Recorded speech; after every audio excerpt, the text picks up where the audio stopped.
Hello and welcome to Breakfast All Day. I'm Matt. Christy's here. Alonso is here. Our next film this week is Port Authority, an indie darling that I believe is at Tribeca this year. It's executive produced by Martin Scorsese, and Alonso will tell us about it. Yeah, so Finn Whitehead from Dunkirk plays Paul, a guy from Pittsburgh, who comes to New York thinking that he's going to be able to live with his cousin and is not able to, so he winds up living in a shelter. He falls in with some dudes who do something unsavory in terms of harassing poor people who maybe are undocumented for their cash and furniture. He very randomly winds up falling in with the ballroom crowd, falls in love with a woman named Y, played by Leyna Bloom, who is a runway star in ballroom, but does not understand at first that she is trans, and so has to sort of deal with that and grapple with what his straight buddies think of that.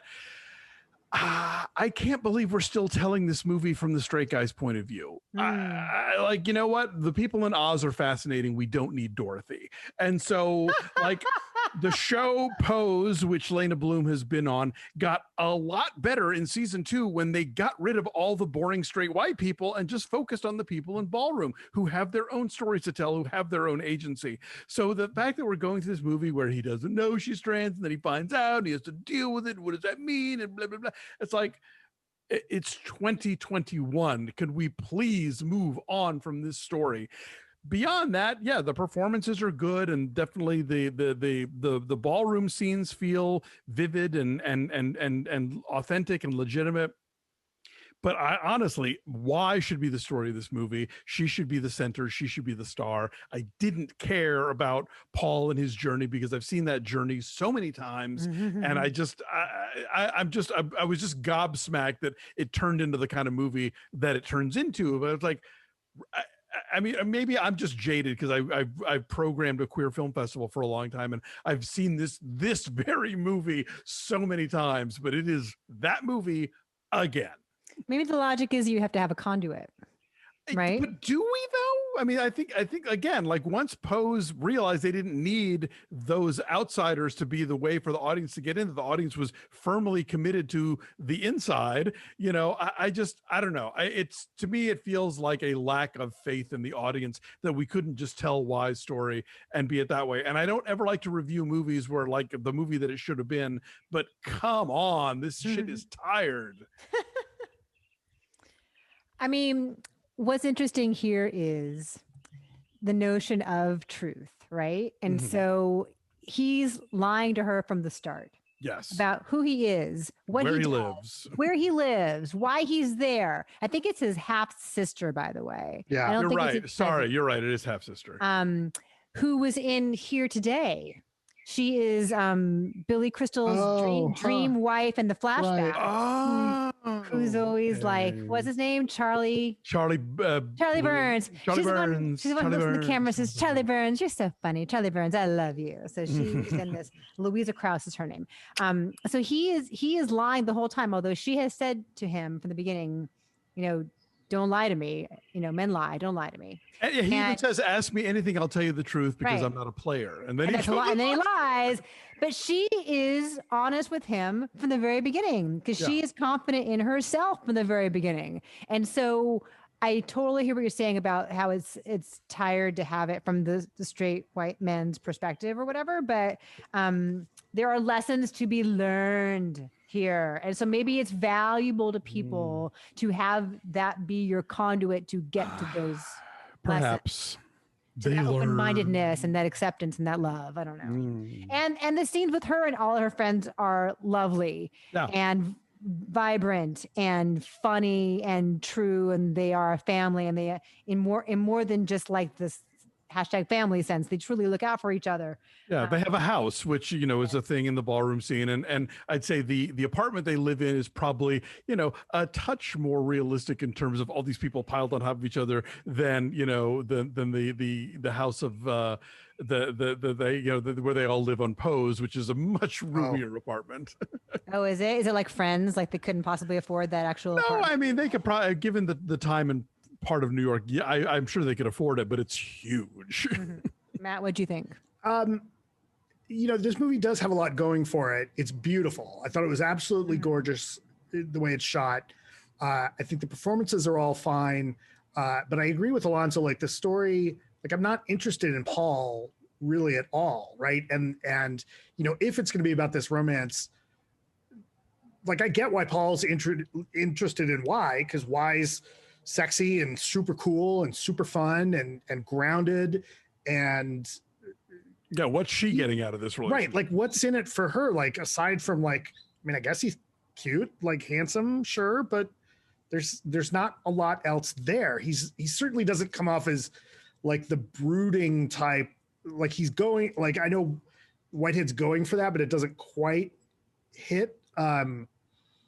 And that was frustrating because, and I agree with you again, Alonso, like all of her family characters are far more interesting. The guy that's the one that's like, calls himself the mother of the group. I wanted to hear from him more.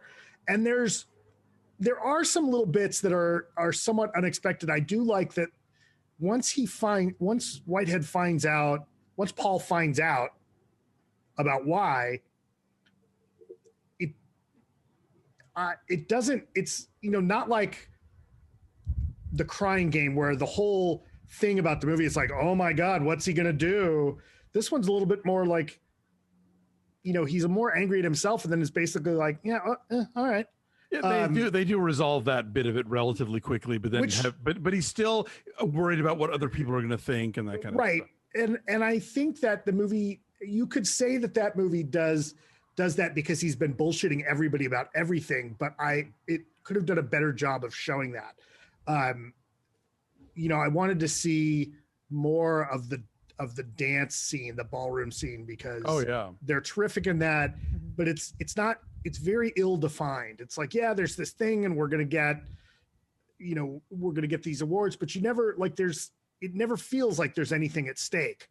Like, what does that mean? Like, what does it mean? Yeah. Right. And so when he's, when they work tens across the board, right. Like when they, right.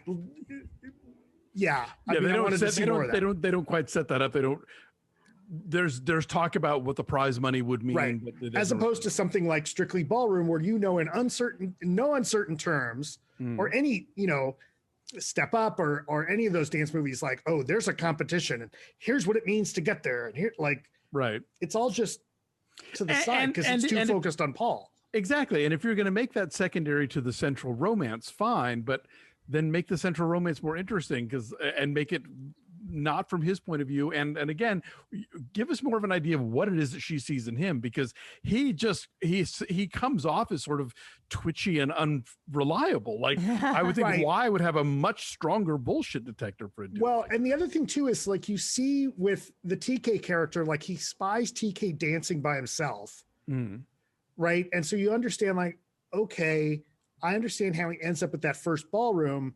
But then show me what's in Paul. Show us what's in Paul. Tell us why Paul is at all interested in dance like that. Like, what's right? There's no acknowledgement. There's no, like, it's like he just drops in like, oh, I'm just gonna go watch this now. I think he's drawn to the freedom of it. I think he's drawn to the authenticity of it because that's something that he's lacking in his own life. That's how I interpreted that. This is the feature filmmaking debut from Danielle Lessovitz, and it has a lot of Eliza Hittman in it, I would say, in terms of the quietly observational nature of it and sort of the languid pacing. And there's something kind of dreamlike about the vibe of it within a very realistic and sometimes even like kind of squalid New York City. So it reminded me of like, what I like about Eliza Hittman. But Hittman gives you those character moments where, like, nothing is said, but you immediately like understand who these people are and where they're coming from and how they relate to each other. And I don't think this filmmaker has nearly as much insight really on any of these characters, and certainly not on Paul. She's not quite there yet. I could see why Scorsese was interested in this, though, because it is definitely like, this feels like this would be a tough movie to do in any other city but New York. Well, I mean, there is ballroom probably in other places, but it is it is very much a codified thing in New York City. And so like that, but like the kid that comes to New York and has nothing and has no one, and like and falls in with somebody that he thinks are friends and not friends, and there's kind of like it just feels like I have trouble thinking of any other city where you could set this in. No, it is a very New York movie. So on that level, I could see Scorsese's interest in it. And I'm sure maybe this was for him, like some of his first exposure to some of these subcultures outside of like having seen Paris is Burning or whatever. But yeah, I was excited about watching this, and I was really kind of let down. It feels very run of the mill to me, as far as like, it feels like the kind of LGBT movie that we've moved past. And so like, I suppose if you've never seen one before, this is going to feel like a revelation, but if you've been remotely keeping up, this stuff is tired. So what's your number? What did I give it? I don't remember. He said six. I give it a 6. Yeah, I'll live with that. There some of the filmmaking I think is reasonably competent, but it's a letdown. Okay, Matt. What did I say? 6.5. 6.5. 6.5. I liked it better than you guys. I'm saying 7.4. I totally agree with what you're saying about perspective. That is a problem, but I liked it tonally better than you did. So our number is 6.6, and Port Authority is streaming, I want to say. Yes, it's in some theaters and it's also available on demand. Great. Okay. So there you go. All right. Thanks for watching. Like this video, subscribe to our YouTube channel. Check us out at Be Fast All Day on the social medias. You should totally be checking out our Patreon page, because our Patreon subscribers are getting to see our recaps of The Handmaid's Tale. They'll be getting our finale today of our discussion of Barry Jenkins' The Underground Railroad, and they exclusively get to vote for a review that only they get to see, our monthly Off the Menu. And in June, we are dedicating ourselves to other recent LGBTQ plus films that we have not gotten to on the program. They'll be voting on which one we'll be reviewing, and they will exclusively get to see that review. So if you want in on all that action, go to patreon.com/BeFastAllDay. Dying to hear what's coming up on Marvel Monday, Christy. It's a really good one. It's Black Panther. Ooh. Yeah, one of our favorites. Like big numbers from me and Nick on Black Panther, and I appreciate it each time I watch it, and I notice new things each time I watch it. So this is a really good conversation. So now y'all are getting close to the end here. So is it going to be a thing where like when Black Widow comes out, you'll put out a new one, or? I suspect so, because I think we're going to be marching like right on up to that, to Black Widow, which is like mid-July. We only have like 5 more to go. We have Infinity War, Ant-Man and the Wasp, Captain Marvel, Endgame, and Spider-Man Far From Home. So I think we have like 5 more to go. And then we keep threatening to do an extra on Cats. Because Cats keeps coming up in our conversations, and we keep like threatening, like we should just do a separate episode on Cats, which is not... I dare you to do Howard the Duck. That's true. I have never seen Howard the Duck. That would be a good Marvel Monday extra. We should all do that one. Oh, I haven't seen it since I saw it in theaters when it came out. So I think I've never seen it, but it looks terrible. Oh, if you'd seen it, you'd remember. Trust me. Oh boy. All right, so there's that to look forward to. All right, guys, thanks for watching. Have a great week. Take care of yourselves and each other. We'll be back next time with more. Till then, bye. Bye.